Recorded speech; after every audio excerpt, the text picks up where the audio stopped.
Rest of chapter 37. For the longest time, Susan went on. I thought I was neglecting you.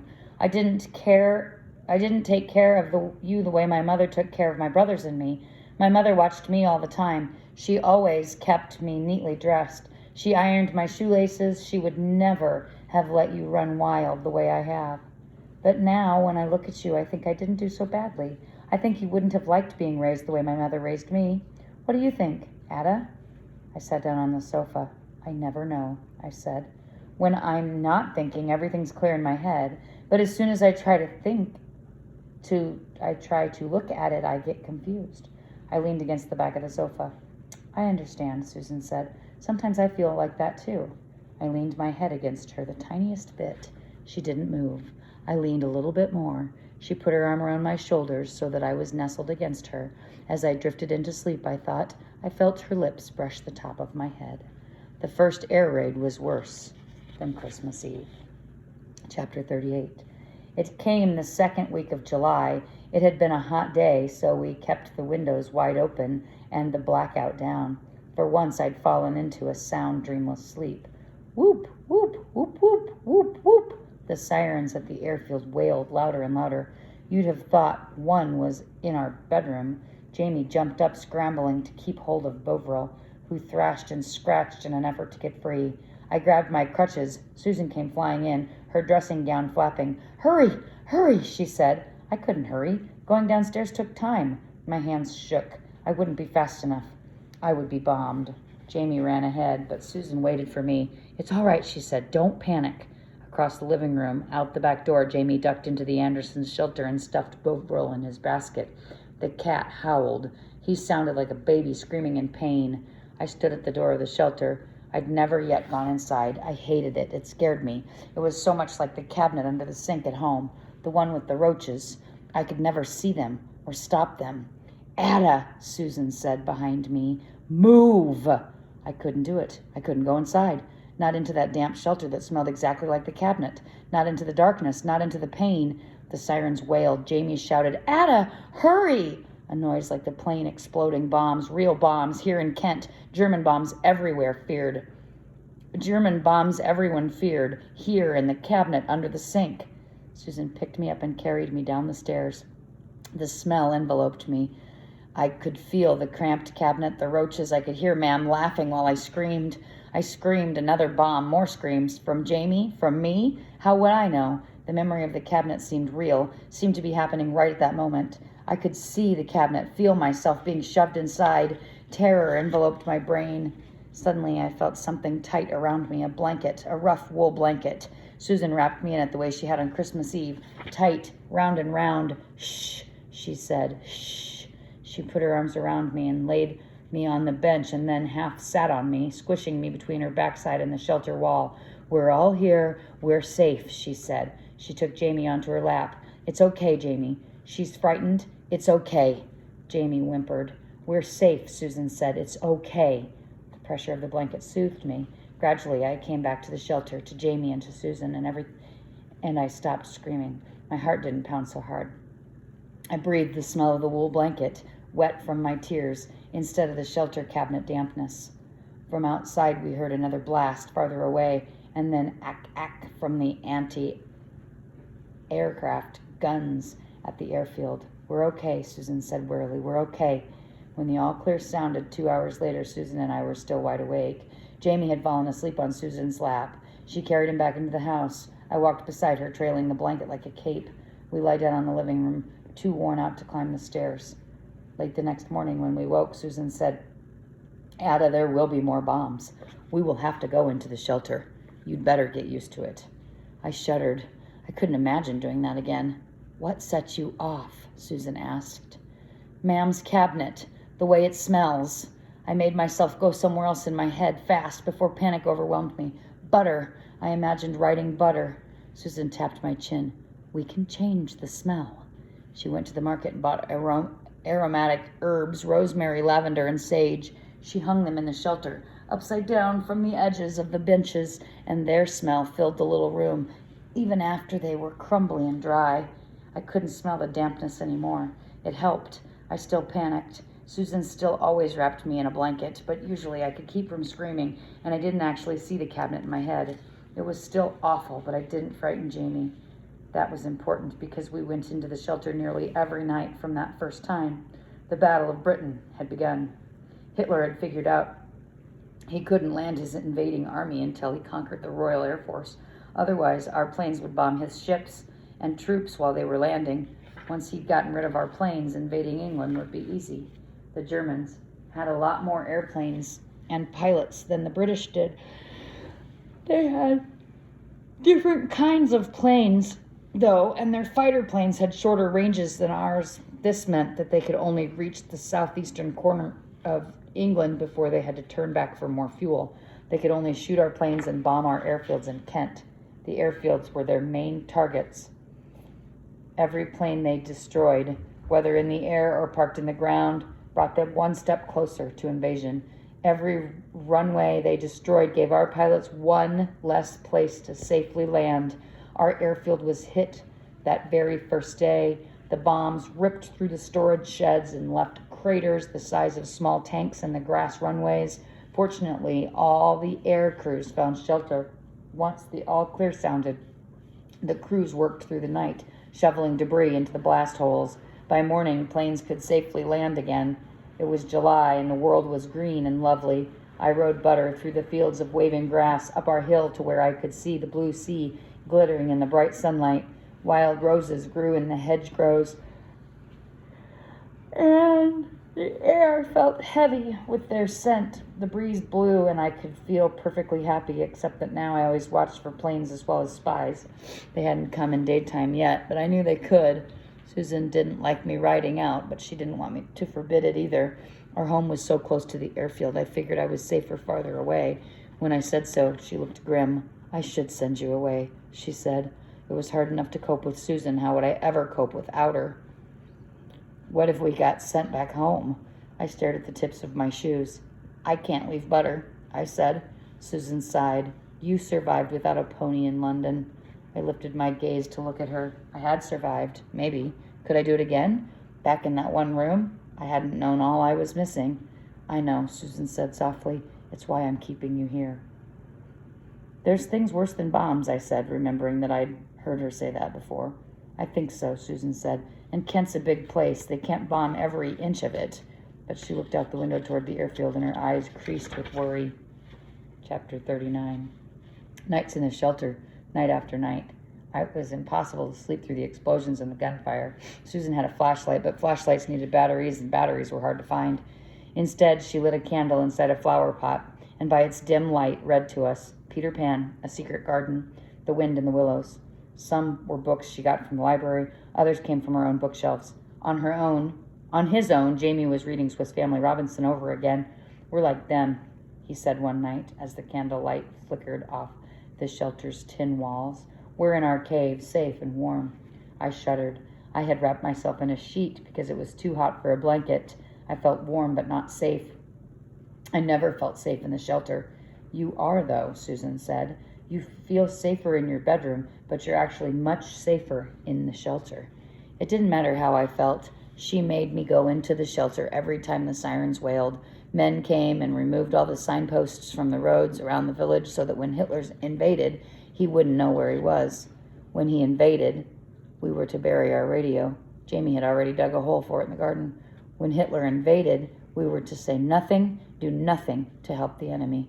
If he invaded while I was out riding, I was to return home at once as fast as possible by the shortest route. I'd know it was an invasion, not an air raid, because all the church bells would ring. "What if the Germans take Butter?" I asked Susan. "They won't," she said, but I was sure she was lying. "Bloody Huns," Fred muttered when I went to help with chores. "They come here. I'll stab 'em with a pitchfork, I will." Fred was not happy.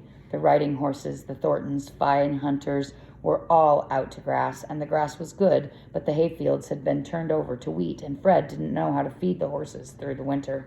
Plus, the land girls staying in the loft annoyed him. "Work 12 hours a day and then go out dancing," he said. "Bunch of lightfoots. In my day, girls didn't act like that." I thought the land girls seemed friendly, but I knew better than to say so to Fred. You could get used to anything. After a few weeks, I didn't panic when I went into the shelter. I quit worrying about the invasion. I put Jamie up behind me on Butter, and we searched the fields for shrapnel or bullets or bombs. Once we came across an airplane shot down in a hops field. Soldiers had already surrounded it by the time we got there, and we were keeping civilians away. A Messerschmitt, Jamie said, eyes gleaming. Wonder where the pilot went. The pilot had bailed out. A plane's canopy was open. Caught him, one of the soldiers said, overhearing. Prisoner of war, no troubles. On a day in early August, Susan went to the WVS meeting. Jamie was tending the garden. He loved it, and I took off on Butter for my daily ride. I went to the top of the hill. I paused, the way I always did, to search the sea and sky. No airplanes, no big boats. But then I saw something in the distance, something small on the surface of the ocean, a tiny boat, a rowboat, pulling for shore. I watched it, wondering. It was headed not for the town harbor, but for one of the barbed wire sections of the beach. Was the person lost? Surely he knew better than to land where there could be mines. I kept watching, frowning. The man, it looked like a man, I thought, in the boat, continued to row straight for shore. Surely he could see the village from the water. Surely he knew it would be safer there. Unless, I thought, my blood running cold, he was a spy. A spy. I couldn't believe it. I didn't believe it. I always looked for spies from the hill. It was a habit. But that didn't mean, despite the posters, despite the rumors, that I actually expected to ever see a spy. But yet, a single rowboat so far out, where had he come from? Did he get dropped off by a submarine? A German submarine? If he wasn't a spy, why was he headed toward the deserted beach? I heard Susan's voice in my head. Improbable, it said. That meant not likely. Still, it was one of the rules. Report anything suspicious at once. I turned Butter down the face of the hill, weaving through brush and tall grass, trying to keep the little boat in sight. Disappeared from my view as I got lower, and I sped up, cantering along the road that led to the barricaded beach. I stopped Butter in a copse of trees just as the beach came into view. It was a low tide, and the sand stretched out wide and flat for a mile along the shoreline. Right in the center of the sand, the man stepped from his rowboat. He carried a suitcase, and he had a rucksack on his back. As I watched, he shoved the rowboat back into the water. The sea was quiet. The boat floated high above the gentle waves and began to drift sideways, following the shore. I swallowed hard. The man, an ordinary-looking man, at least from a distance, took something from his rucksack.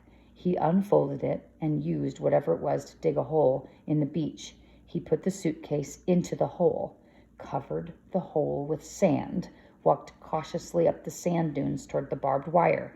I couldn't see what happened next, but suddenly the man was on the other side of the fence, walking down the road toward me. I turned Butter and galloped away. I could have gone to the airfield, but the police station was closer, and I knew where it was, near the school, near the shop where I'd had tea. I kept Butter to a canter, even over the cobblestone Main Street. I pulled him to a halt at the station, wrapped his reins around the handrail, and hurried up the steps as best as I could. I didn't have my crutches. I think I found a spy, I said to the first person I saw, a portly man seated behind a large wooden desk. A spy on the beach. The portly man turned toward me. Get a hold of yourself, miss, he said. I can't understand you the way you're gabbling. I grabbed the edge of the desk for balance. I repeated my words. The man looked me up and down, particularly down at my bad foot in its odd homemade shoe. I fought the urge to hide it. How was it you saw this spy? He asked. He had a little smile on his face. I realized he did not believe me. I was out on my pony, I began. I told the whole story. The hill where I always kept the lookout, the little boat, the suitcase buried in the sand. On your pony, the man said, nodding, his smile widening into a smirk. Watch a lot of newsreels, do you? Listen to the scary stories on the radio?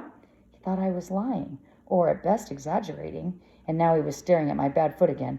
I felt a wave of heat climb up my neck. I thought of what Susan would do. I drew myself up taller and glared at the man. I said, my bad foot's a long way from my brain. The man blinked.